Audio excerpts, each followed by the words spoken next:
Buenas noches, bienvenidos a Democracia. Los últimos meses en el programa hemos tenido una serie de conversaciones para reflexionar sobre nuestra convivencia. Iniciando un nuevo año, queremos compartir con ustedes una selección de notas y entrevistas a pensadores internacionales cuyas ideas plenamente vigentes pueden iluminar el año que comienza. Bienvenidas y bienvenidos.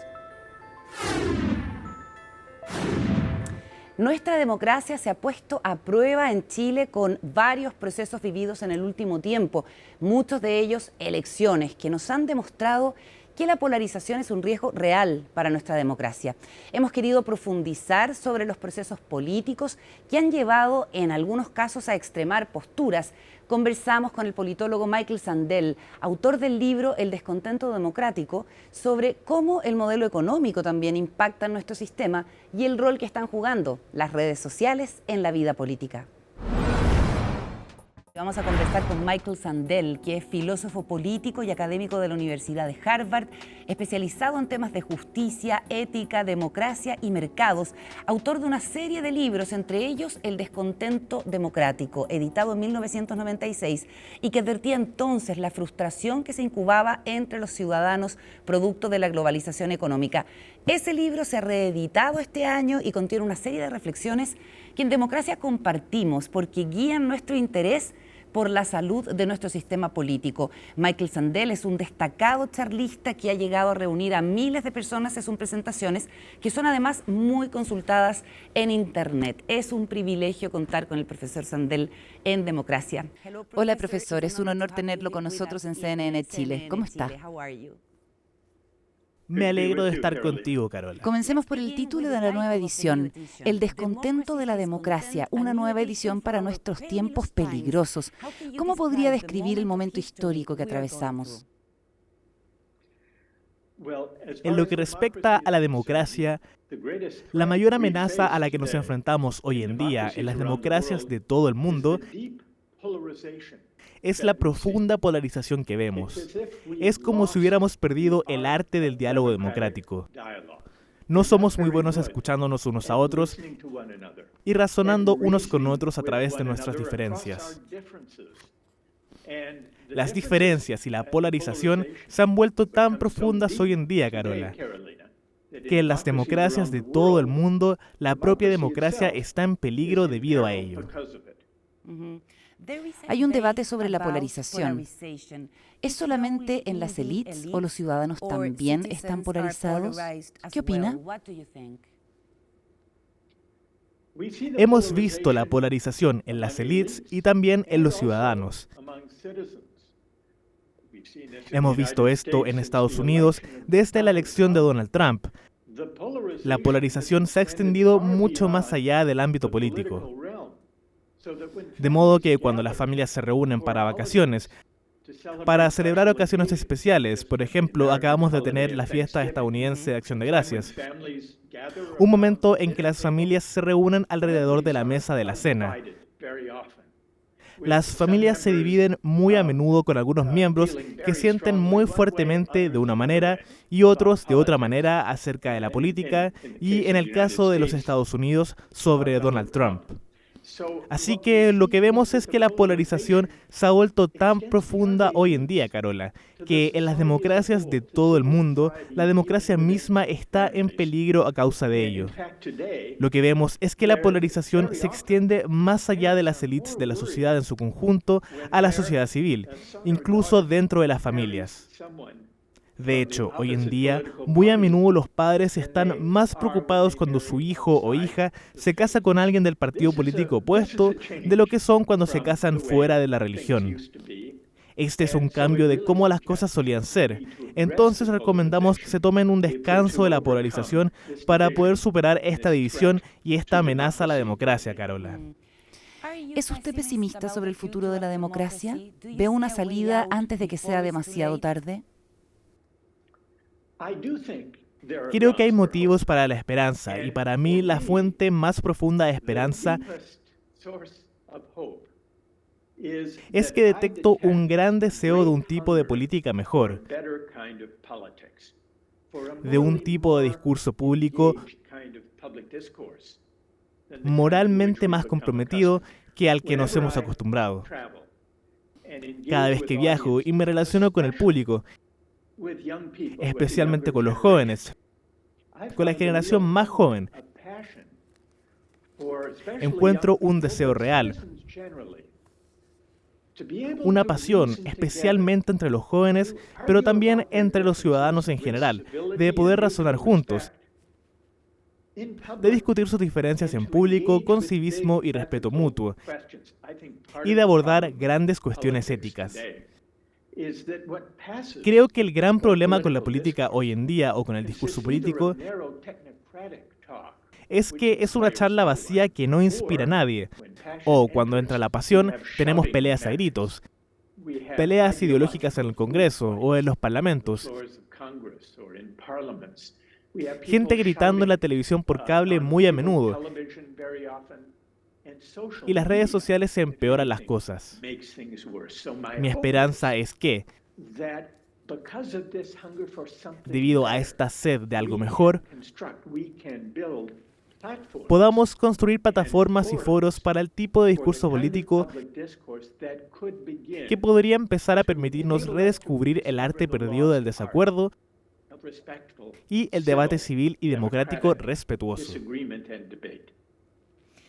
A usted le preocupa la calidad del debate público, es obvio. Lo más popular hoy en día es gritar más que compartir argumentos. ¿Cuánta responsabilidad tienen las redes sociales y cómo pueden nuestros líderes políticos cambiar esa dinámica perniciosa? Porque pareciera que no hay incentivos para cambiarla.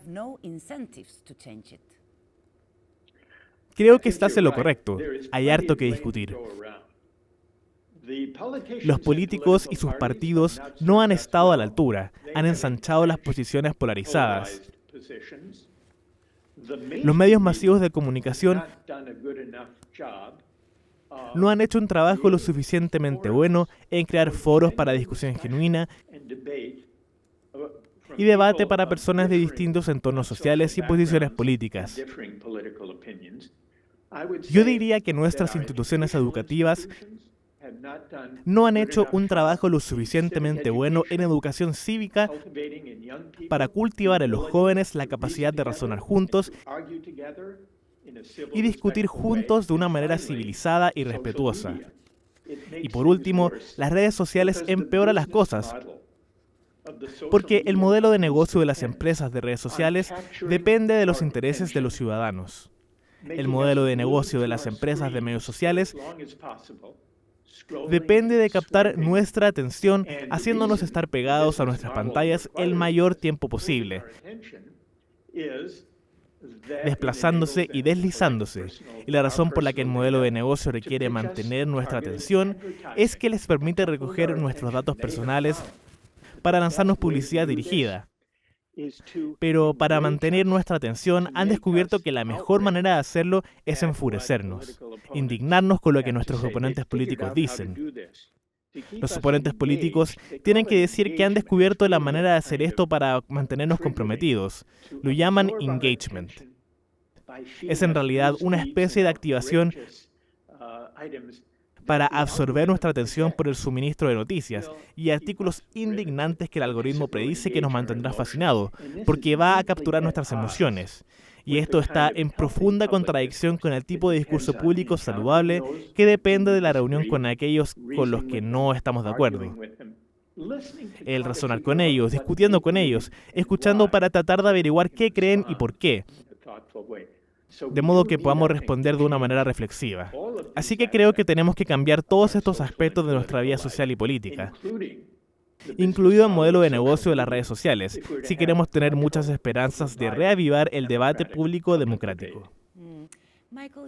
Usted dice que como ciudadanos necesitamos crear una economía relacionada con el proyecto de autogobierno. Eso significa que el poder económico tiene que estar sometido al control democrático. ¿De qué manera afecta el capitalismo neoliberal a nuestro sistema político? ¿Y cómo se imagina usted que esto puede cambiar? Bueno, la versión neoliberal de la globalización que se llevó a cabo en las últimas 4 o 5 décadas contribuyó a crear las divisiones que tenemos hoy. no solo creó desigualdades cada vez mayores de ingresos y riquezas, sino que también profundizó la división entre ganadores y perdedores, porque los que llegaron a la cima durante este periodo llegaron a creer que su éxito era obra suya, una medida de su mérito, y que por lo tanto merecían toda la recompensa que el mercado les otorgaba. Y por implicación, los que luchan deben merecer también de su destino. Así que hoy tenemos una sociedad profundamente dividida entre los ganadores y los perdedores de la globalización neoliberal. Y no ha habido realmente un intento de hacer frente a estas desigualdades de ingresos y riqueza. E igualmente importantes las desigualdades de reconocimiento social, de respeto y estima. Muchos trabajadores sienten que su trabajo y su contribución a la economía y al bien común no son respetados por los de arriba. Y por eso creo que necesitamos, como parte de la curación de esta división entre ganadores y los llamados perdedores,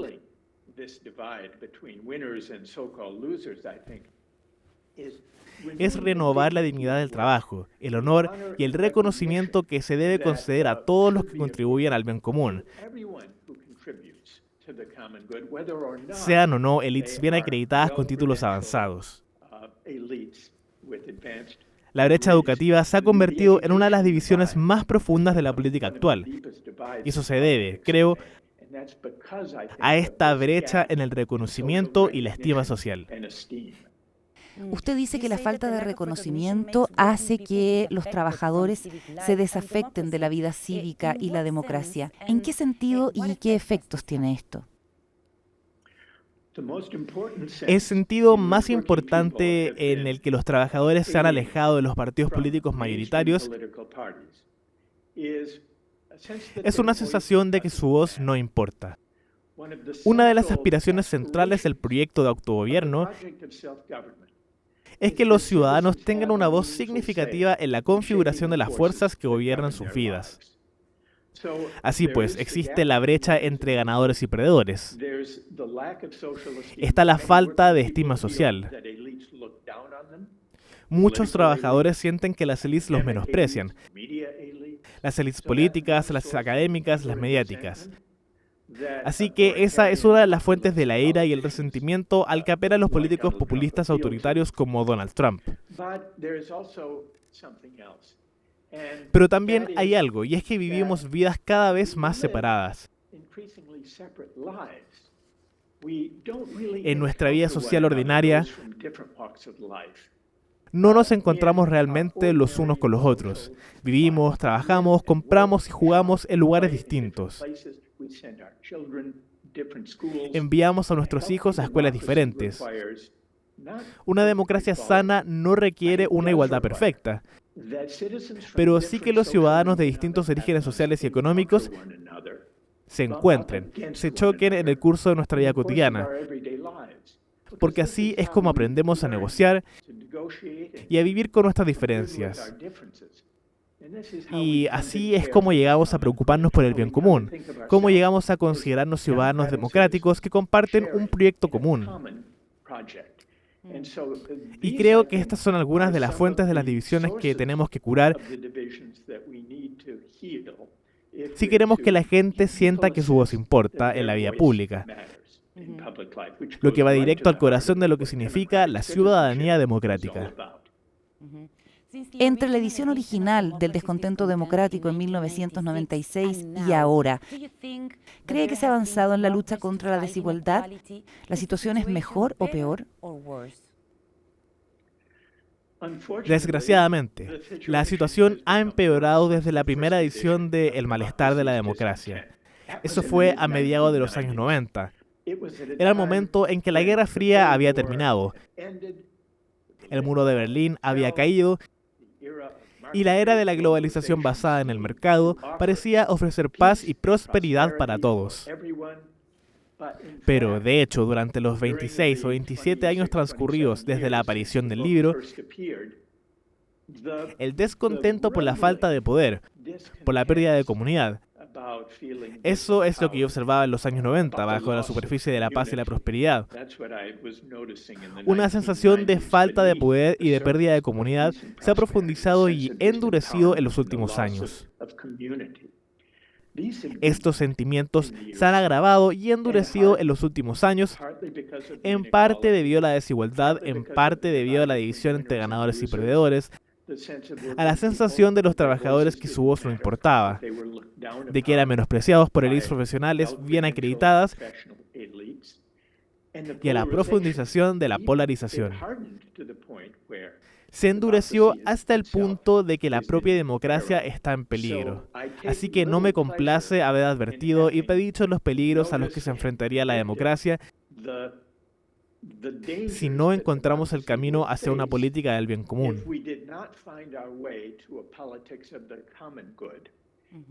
Y el proyecto de encontrar el camino hacia una política del bien común es aún más urgente hoy en día. Cuando vemos la polarización resultante, cuando carecemos de un lenguaje común, de una forma de hablarnos unos a otros como ciudadanos democráticos, de un modo que nos respete, que respete nuestras diferencias de opinión y de origen. Por eso creo que la tarea es aún más urgente. La amenaza a la democracia es aún más evidente y pronunciada, Carola. ¿Cómo se le puede hacer frente a la desigualdad hoy en día? Porque muchos economistas dicen que siempre habrá brechas y que no hay nada que hacer al respecto. Bueno, siempre habrá brechas, eso es cierto. Es difícil imaginar una sociedad en la que no hubiera diferencias de renta y riqueza. Eso no significa que debamos ser complacientes con la desigualdad que aflige a nuestras sociedades. En Estados Unidos hemos respondido tradicionalmente a la desigualdad. Tenemos más desigualdad que muchas democracias europeas. Siempre nos hemos contado una historia reconfortante al respecto. Hemos dicho que en Estados Unidos tenemos movilidad, la oportunidad de ascender. Nadie está relegado al destino de su nacimiento. Así que no tenemos que preocuparnos tanto por la desigualdad. Es posible ascender. El problema es que hoy en día las sociedades que tienen más igualdad son también las que tienen más movilidad. El número de generaciones que tarda, en promedio, alguien nacido en una familia pobre en alcanzar la renta media en Dinamarca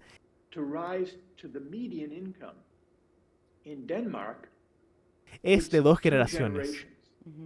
En Estados Unidos, 5 generaciones.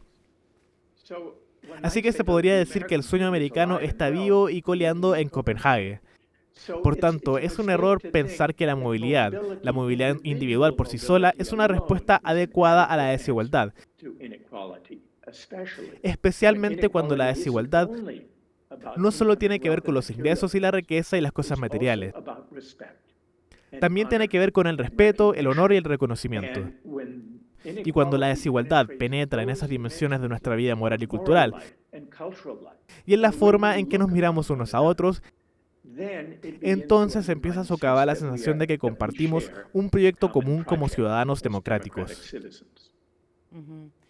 Michael, ¿usted apoya la idea de la desglobalización? La crisis del COVID-19 nos mostró que la interdependencia puede ser peligrosa y que las comunidades autónomas pueden ser más fuertes para resolver los problemas.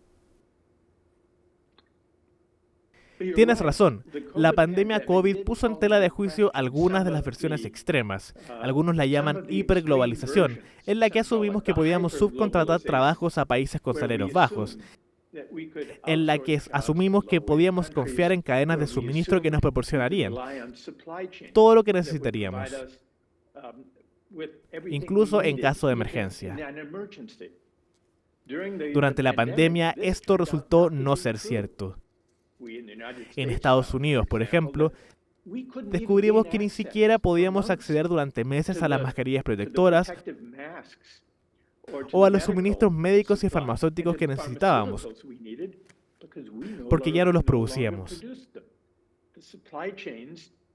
Las cadenas de suministro se extendían hasta China, y durante la pandemia, durante la emergencia mundial, Esas cadenas de suministro no nos sirvieron bien. Ahora, en cierto modo, ya hemos experimentado una especie de desglobalización, si por ello entendemos un alejamiento de la hiperglobalización que asume que la eficiencia, la llamada eficiencia, es lo único que importa y que la producción nacional es irrelevante. Creo que nos hemos alejado de eso. Hemos visto que no funciona y también hemos visto cómo conduce a una desigualdad cada vez más profunda.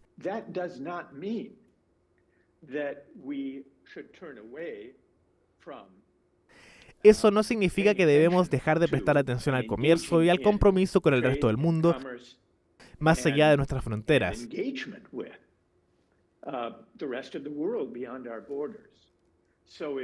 Así pues, si la desglobalización significa replegarse sobre uno mismo,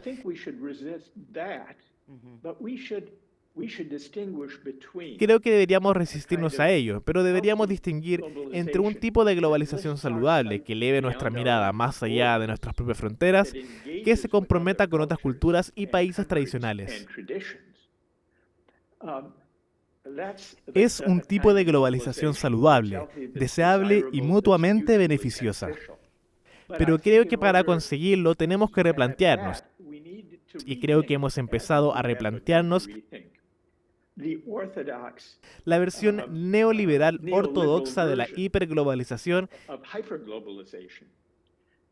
que en su día se describió como el consenso de Washington, en el que imponíamos a los países de todo el mundo nuestra visión de una especie de globalización hipercapitalista e impulsada por las finanzas. Creo que la crisis financiera y la pandemia del COVID lo han puesto en tela de juicio, por lo que creo que estamos tratando de encontrar un mejor equilibrio.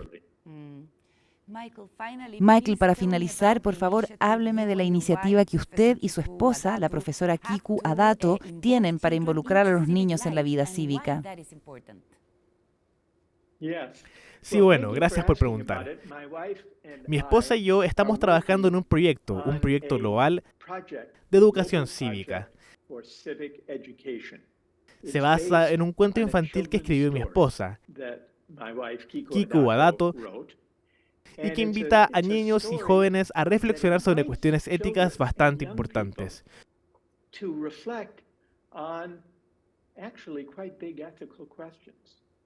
¿Cómo tratarnos los unos a los otros? ¿Cómo tratar a las personas que pueden ser extrañas para nosotros? ¿Qué hacer cuando nos encontramos en una forma de comunidad en la que puede que no conozcamos a todo el mundo? En la que puede que temamos a los forasteros. ¿Cómo hacer frente al acoso escolar?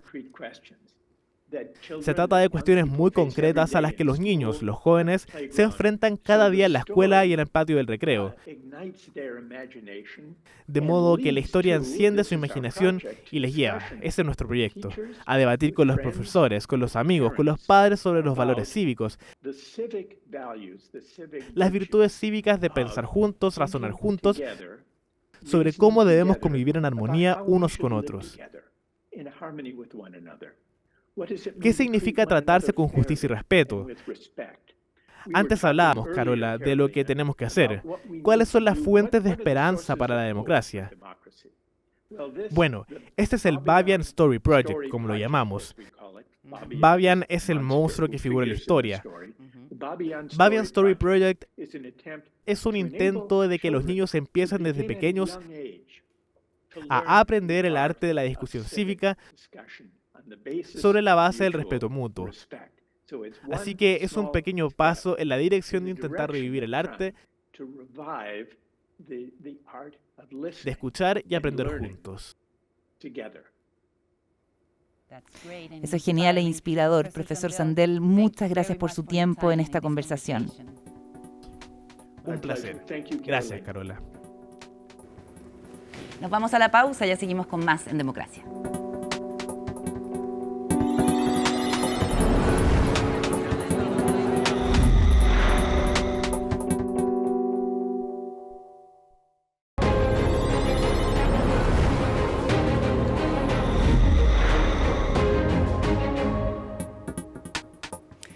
Seguimos en esta edición especial de Democracia en CNN Chile.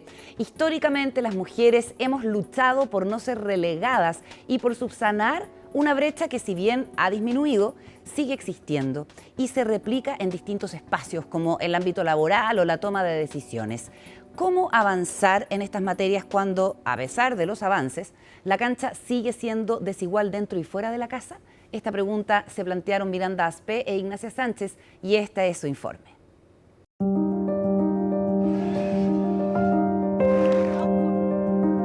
A lo largo de la historia, las mujeres hemos luchado desde el derecho a voto, el ingreso a la universidad, a trabajar y a equiparar la brecha que existe con los hombres.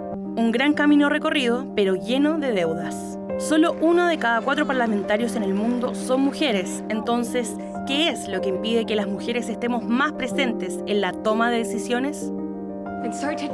Hoy anuncio que no buscaré la reelección y que mi mandato como primera ministra concluirá a más tardar el 7 de febrero. Sé lo que requiere este trabajo y sé que ya no tengo la suficiente energía en el tanque para hacerle justicia. En Chile, un 88% de las personas cuidadoras son mujeres, tal como la ex primera ministra de Nueva Zelanda, Jacinda Ardern. Muchas han tenido que relegar su trabajo por tener que asumir este rol. Hay estudios que actualmente demuestran que las mujeres dedican más del doble del tiempo a tareas de cuidado en relación a los hombres, ¿no? El número de mujeres está del orden de las 600.000 mujeres que hoy estarían realizando cuidados no remunerados. Entonces, sin duda, nosotros podemos decir que es una actividad que está feminizada y que no ha sido valorizada ni sido visibilizada como corresponde. Está fuera de la fuerza laboral, principalmente, ¿cierto?, por razones de cuidado de la familia, y además también accede a trabajos distintos y tiene posibilidades de desarrollo en su vida laboral muy distintas. La mujer le cuesta mucho tener una carrera continua que le permita, ¿cierto?, desarrollarse y llegar a los cargos de mayor responsabilidad, como son la gerencia de primera línea o los directorios, justamente porque tiene lagunas en su trayectoria, tiene lagunas en su formalidad que finalmente le impide llegar a los lugares donde se toman las decisiones. La participación de la mujer en el campo del trabajo tiene distintas brechas. Participamos menos en el mercado y tenemos mayor desempleo, entre otras. Una de las causas tiene que ver con los cuidados. Entonces, ¿por qué no acceden a esto? Justamente por esta falta de trayectoria continua, también por el tipo de carrera que están estudiando las mujeres, que son finalmente muchos de los cuales se demanda. Y también hay un gran como error cuando se busca mujeres, por ejemplo, para directores por parte de las empresas, buscan exactamente lo mismo, pero en mujer. Es decir, buscan al que fue gerente general del rubro específico en los cuales se desarrollan, y tú encuentras muy poquitas mujeres, o gerentes de primera línea, o sea, buscan lo mismo en mujer. Y es real que hay momentos sensibles neurobiológicamente donde la mujer está más sensible, sobre todo en la etapa del recién nacido. Pero eso dura un año, un par de años, no dura la vida entera. Es decir, las mujeres no tenemos por qué ser los que cuidamos a cualquier familiar enfermo que esté, ¿no? O a los abuelitos, a las abuelitas. Los hombres también pueden hacer eso. Los hombres también pueden hacer el aseo, también pueden cocinar. Y lo hacen muy bien. Fue mundialmente conocida la historia de Jacinda Ardern, quien desde que asumió como primera ministra de Nueva Zelanda estuvo envuelta en polémicas sexistas donde fue cuestionada si se iba a dedicar a la política o a ser madre. Dio a luz mientras ejercía el cargo, incluso tomándose 6 semanas de postnatal, una luz en los altos cargos ejercidos por mujeres. En 2022 renunció. La política pública del postnatal está enfocado 100% en la salud del recién nacido. En Chile, con la extensión del postnatal el año 2011, las madres pueden transferir las últimas 6 semanas a los hombres. Solo el 0,22% de los padres al 2022 usó este permiso postnatal parental en Chile. Es indispensable igualar los derechos paternales a los maternales de nuestro Código del Trabajo. Mientras las madres tienen 8 derechos en el Código del Trabajo, los padres tienen solo 3 y ninguno con apoyo del Estado. La paternidad para el Estado prácticamente no existe. Al comienzo la empresa se asusta, cuando nosotras luchamos por el postnatal la empresa se asustó, dijo, ¿cómo me van a sacar a las mujeres del mercado 6 meses, 5 meses y medio? Y la verdad que lo que demostró fue que la empleabilidad de la mujer se cuidaba y que la empresa estaba mucho más tranquila porque la mamá no venía a presentar licencia, ¿sí? Licencias por reflujo, licencias por alergias alimentarias, sino que se sabía, ¿no? El empleador sabe que la mujer se va a ausentar desde el día 1 al día de los 5.5 meses, que se cumplen los 5.5. Por lo tanto, el empleador puede organizar mucho mejor el desempeño del reemplazante de esa mujer. Islandia es el único país donde madres y padres tienen el mismo derecho entre permisos de maternidad y paternidad, 5 meses intransferibles para cada uno. Por lo tanto, la mujer no queda relegada como uno de tantos factores. Entendiendo que la prioridad es la salud del recién nacido, no es justo que solo las mujeres sean las que se atrasan en sus logros. Pero no hay que decir que los hombres no cuidan porque no quieren cuidar, eso no lo sabemos. Pero sí sabemos que si es que hay alguien que termina desertando por nuestra cultura, que es absolutamente de cuidado femenino, son ellas. Entonces tenemos que generarle a los padres, a los hombres, las condiciones laborales para que puedan cuidar desde las políticas públicas, pero también de las políticas empresariales, porque hay muchos derechos que pueden acordar, que son de la madre, que pueden acordar que lo ejerza el padre, y eso en Chile no se está aplicando. Tienen que estar todos los esfuerzos y mientras más rápido avancemos, mientras más espacio fiscal podamos tener para poder invertir en materia de cuidados y poder fortalecer también la oferta, sin duda esas brechas se van a poder achicando y vamos a poder permitirle a las mujeres, ¿cierto?, de todas las edades que puedan tener proyectos de vida y por qué no incorporarse al mercado laboral y además a proyectos de alta dirección o de distribución de poder. La desigualdad de género es endémica. La deuda que existe con las mujeres cuidadoras se puede ver reflejada también en una brecha salarial que, si no se contrarresta la tendencia actual, hasta el 2086 no se cerrará. Fomentar la corresponsabilidad y cuidar la empleabilidad femenina son elementos claves para poder emparejar la cancha y mirarnos unos a otros de igual a igual.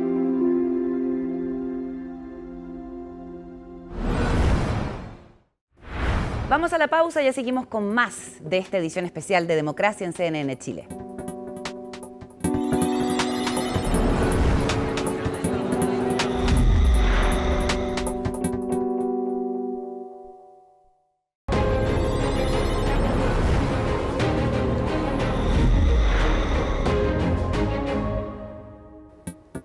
De regreso en Democracia, en un año 2023 marcado por la discusión en torno a la seguridad, la presencia del narcotráfico sigue siendo una de las preocupaciones más mencionadas por la ciudadanía. Quisimos abrir una conversación para llegar a la base del problema con quienes lo han vivido y que muchas veces tiene que ver con las desigualdades. Intervenir el espacio público, conocer el territorio, puede ser una de las salidas a esta problemática. Conversamos en Democracia con el exalcalde de Medellín, Sergio Fajardo, sobre el urbanismo social y cómo él logró cambiarle la cara a la ciudad colombiana. Matemático de profesión, alcalde de Medellín a mediados de los años 2000, Sergio Fajardo y su equipo lograron revertir la condición de lugar más violento del mundo que ostentó en algún minuto esa bella ciudad colombiana, que hoy incluso es incluida en algunos rankings como una de las mejores del mundo. Sergio Fajardo conversa con nosotros en Democracia. Muchísimas gracias por esta conexión. ¿Cómo estás? Bienvenido, Sergio. Gracias, Carolina, estoy bien. Muchas gracias, me alegra conversar contigo, con todas las personas que nos van a escuchar. Y bueno, listo para todas las preguntas. Sergio, ¿qué relación puedes establecer entre la ciudad que habitamos y nuestra democracia? La democracia realmente se vive en el espacio donde estamos las personas que son las ciudades, en nuestros territorios. Hay unos gobiernos centrales, hay unas capitales, hay una mirada del Estado en general, pero la democracia se vive en el territorio y ahí es donde se tiene que fortalecer y construir y alimentar todos los días a todas las horas. Entender qué está pasando en estos momentos en nuestras ciudades, en nuestras sociedades, es fundamental para cuidar la democracia, porque yo creo, en este momento creo que está muy amenazada, y la experiencia que nosotros tuvimos a mí particularmente me sigue dando muchas pistas para hacer las transformaciones y dentro de las transformaciones cuidar que siempre la democracia esté ahí. Es uno de los bienes más preciados, hoy está de capa caída el aprecio por la democracia, van pasando muchas cosas en muchas partes, pero la tenemos que cuidar sin duda alguna. Tú encabezaste, Sergio, el primer gobierno cívico alternativo, ¿no? Que es así como le gusta decirle, por fuera de la estructura política tradicional. Y la pregunta sobre la legitimidad es fundamental. ¿Cómo lograron, junto al equipo de urbanismo social, lograr esa legitimidad que les permitió hacer los cambios? Nosotros empezamos en enero del año 2000 y grupos de personas de diferentes sectores de la sociedad que no participábamos activamente en la política. No nos gustaba la forma de la política, nos preocupaba nuestra ciudad en particular. Estábamos cansados de estar diciendo hay que hacer esto, teníamos opiniones, teníamos ideas, pero sabíamos que nos damos cuenta que no tenemos una expresión política. Y después de tantos años dijimos, nos vamos a quedar toda la vida diciendo esto es lo que hay que hacer, y tomamos una decisión. Pues atrevámonos, porque los políticos, gústenos a nosotros o no nos guste, toman las decisiones y las van a seguir tomando. Y la decisión que tomamos fue metámonos a la política. Y decidimos entonces incursionar en la política con un movimiento cívico alternativo, como tú muy bien describes, y es la expresión que más me gusta a mí. Y lo que hicimos fue encontrarnos personas de diferentes sectores, desde el punto de vista territorial, de las organizaciones sociales, ONG, las comunidades que habían visto la violencia más extraordinaria del mundo, como la vivió Medellín, personas del mundo académico, del cual yo vengo, del mundo de la cultura, del emprendimiento, personas y organizaciones que no habían tenido voz porque estaban de espaldas a la política. Y empezamos a trabajar y a meternos a ese mundo de la política, los confrontamos planteando unas alternativas distintas y nuestra forma de hacerlo estuvo íntimamente ligada al territorio. Esa fue nuestra experiencia particular. Yo aprendí a hacer política caminando. Caminamos y caminamos por todos los rincones. Yo hoy puedo cerrar los ojos y puedo recordar prácticamente cualquier esquina de Medellín, y estoy hablando desde hace 20 años que empezó esta experiencia cuando participamos. Pero entendimos lo que le pasaba a la ciudad, escuchamos las voces que no se escuchaban, asociamos las voces con el territorio, entendimos las desigualdades, dónde estaban y cómo se expresaban. Vimos los efectos de la violencia en el territorio, lo que significaba para las comunidades. Vimos el efecto de la corrupción y cogimos todas esas voces, todas esas miradas, las ubicamos en un territorio y construimos una propuesta que era una ruptura con la política tradicional que jamás iba a encontrar el camino que nosotros encontramos. Se ganaron la legitimidad en el territorio y ahora venía el segundo paso, hacer una gestión eficiente. ¿Cómo lo lograron, Sergio, y qué rol tuvo la empresa de desarrollo urbano? Miren, eso era un punto crucial. Nosotros éramos alternativos. Era la primera vez que la ciudad veía un grupo cívico con personas de diferentes orígenes sociales, diferentes formaciones, unidos por principios, hablando un lenguaje diferente. Entonces, ganamos, los derrotamos, a pie, físicamente a pie, entregando volantes y conociendo ese territorio. Como les decía, yo lo puedo repasar hoy todo todavía. Y entonces sabíamos que teníamos que construir, además muy rápido, muy bien y de manera transparente para luchar contra la corrupción. Pero sabíamos que teníamos que construir unos espacios públicos nuevos, porque la violencia, la destrucción que nosotros vimos había destruido el tejido social. Entonces, después de recorrer todo ese territorio, conocíamos cada esquina de la ciudad, sabíamos sus condiciones, el índice de desarrollo humano, sabíamos que tendríamos que construir unos espacios nuevos para encontrarnos, para volver a tejer, para volver a encontrarnos como personas. Y sabíamos que en esos espacios teníamos que potenciar la capacidad de nuestra gente.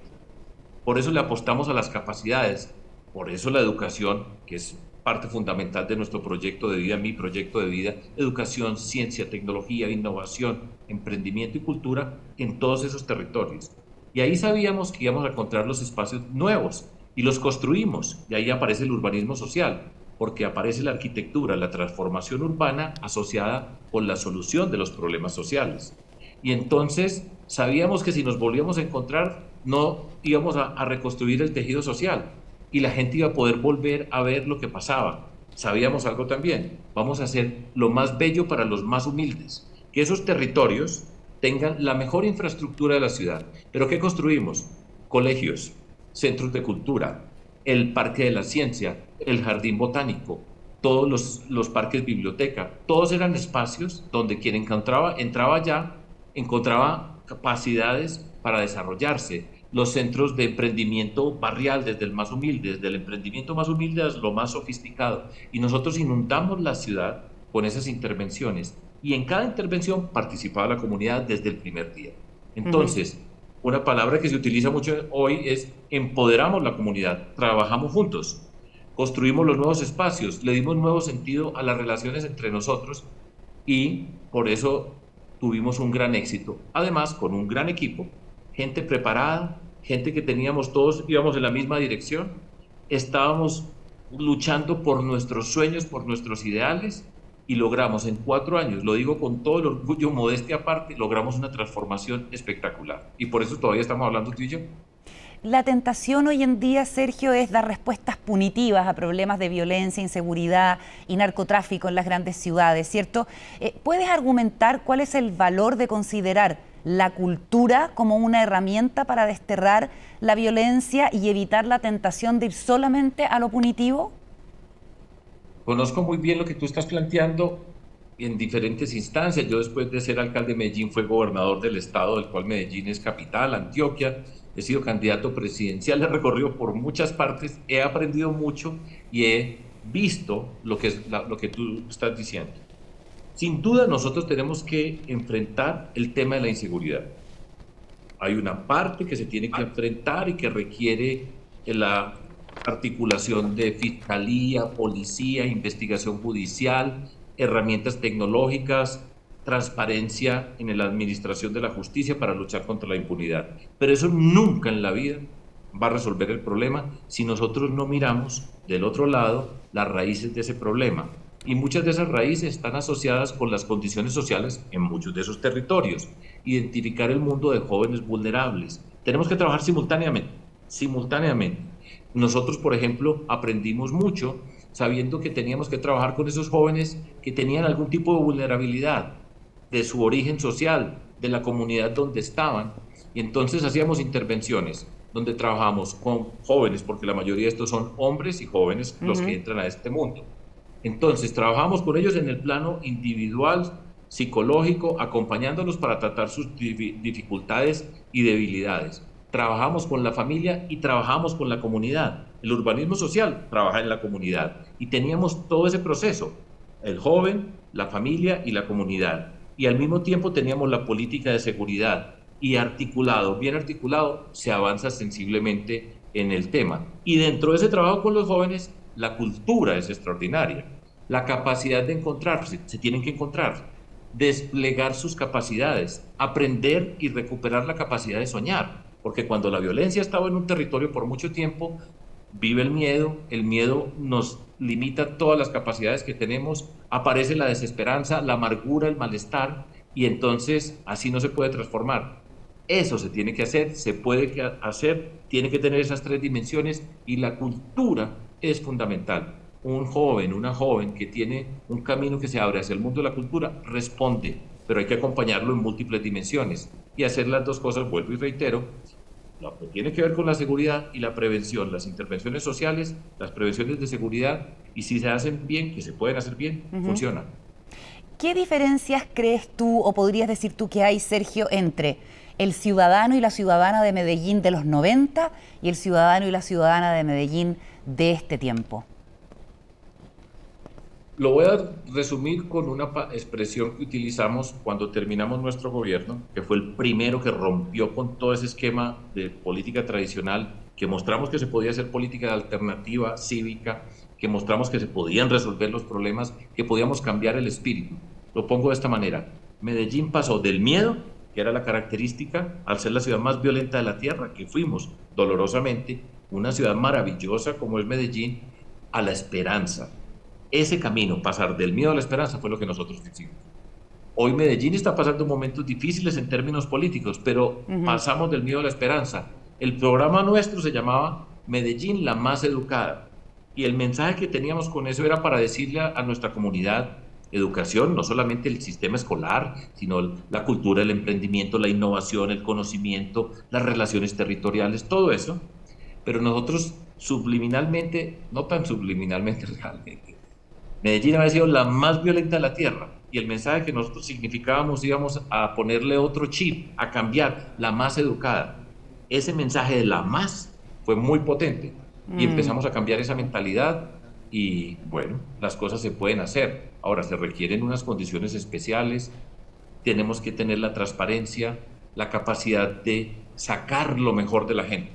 Estamos en una política en unos tiempos muy amargos, con mucha molestia, incertidumbre, rabias, muchas acumuladas. Y nuestro espíritu siempre fue, saque lo mejor de la gente, saque lo mejor. Todos tenemos capacidades en todas las condiciones. Ese es el camino para construir la esperanza. Esa es la fórmula. En el pic de la violencia el año 91 en Colombia decidieron una nueva constitución, hacer una nueva constitución, ¿cierto? Nosotros en Chile estamos pasando por un proceso constitucional que tuvo un primer intento fallido, no sabemos qué va a pasar con el actual, pero quisiera preguntarte, la redacción de ese texto constitucional en ese contexto, ¿cómo influyó en superar la crisis? ¿Tuvo un rol? Sin duda.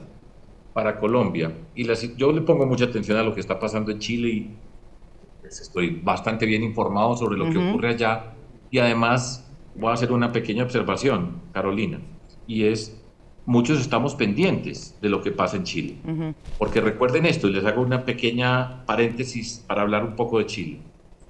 En todos los contextos de discusión acerca de América Latina, siempre se ponía como ejemplo a Chile. En los indicadores, en cualquier condición, Chile era el país que por cualquier lado se decía, mire lo que ha hecho Chile. Y de repente pasó lo que pasó en Chile, que es un trauma grande en el sentido de decir, pero este era el país que era ejemplo para todos y mire la circunstancia que está viviendo Chile, los conflictos que han surgido. Entonces nosotros le ponemos mucha atención a eso y aprendemos de lo que ocurre. Lo que yo personalmente creo, y para nosotros en el 1991 una nueva constitución surgió porque el narcotráfico estaba amenazando a todo el Estado colombiano. Teníamos una condición que nos obligaba a todas las personas de Colombia, de una manera u otra, tuviéramos diferentes condiciones, a unirnos. Eso fue fundamental. Asumimos que nos teníamos que unir de alguna manera. Para nosotros siempre es muy difícil unirnos y trabajar juntos es casi imposible para nosotros los latinoamericanos. Entonces lo que yo siento es que en ese momento fue muy importante y hemos avanzado y pues con contradicciones y problemas, eso está claro, pero la capacidad de unirse, que yo siento que es lo que en este momento Chile no tiene, no han sido capaces de encontrar un punto común que permita escuchar múltiples voces. Este mundo es distinto al del 1991, estamos en el mundo de la polarización, estamos en el mundo del populismo, estamos en el mundo de la amargura, del resentimiento, de la rabia, muchas cosas que están pasando en este mundo que está cambiando, pero pues tenemos los ojos puestos en Chile. Ustedes tendrán que ser capaces, espero que así lo logren, de encontrar esos puntos comunes que les han quedado tan difícil en las circunstancias que tienen. No soy yo quien para decir cómo se debe hacer, pero si no encuentran una forma de estar juntos, común, unos mínimos básicos que le permita unirse, pues no va a tener el efecto que se necesita y será problemático para ustedes en Chile, lo lamento. Tal cual. Sergio, por último, tú eres académico, tienes un podcast que se llama El Profesor. Quisiera preguntarte, ¿cómo le podemos enseñar, a tu juicio, a nuestros niños el valor del espacio común y compartido desde que son pequeñitos? Pues Carolina, ya para despedirnos me estás llevando a un terreno en el que estoy siempre, y es a la escuela. Y en la escuela, pues Chile parte, voy a meterme de nuevo un poquitico en Chile, y es Chile parte de la discusión es el papel de la educación. Yo creo que tenemos que empezar desde muy temprano y que ese punto común puede ser el gran acuerdo alrededor de la educación, y eso significa la primera infancia, el papel de maestras y maestros, recuperar para nuestras sociedades la dignidad de las maestras y los maestros, y digo maestros y maestros porque hay que reconocer el papel de las mujeres. Ese proyecto de país que reconozca esa dignidad, que nos permita llegar a esos espacios desde la primera infancia es fundamental. Es para mí, yo creo, y el video podcast que tengo ahora dice precisamente, con educación todo se puede, pero hay que arrancar desde muy temprano. Y pues doy la fórmula, entre comillas la fórmula, gran acuerdo sobre la educación, pero que considere todas las medidas, no solamente la educación pública gratuita, la calidad, sino cada una de las componentes de la educación que sea un proyecto de país. Y eso se puede hacer y es a la escuela donde tenemos que ir. Los que gobernamos tenemos que dar ejemplo, las personas que estamos en lo público. Yo siempre digo, a nosotros nos están viendo. Y la manera como nos comportamos, cómo hablamos, cómo tratamos las diferencias, cómo nos relacionamos con los diferentes es muy importante. Pero todo es un gran proyecto de pedagogía. Excelente, Sergio. Muchísimas gracias por la generosidad y la conversación con nosotros. Que estés muy bien. Un abrazo. Hasta luego, Carolina. Muchísimas gracias. Es un gusto. Termina esta edición especial de Democracia. Muchas gracias por acompañarnos en esta revisión, en esta selección de las conversaciones más importantes que hemos tenido los últimos meses. Hasta la próxima.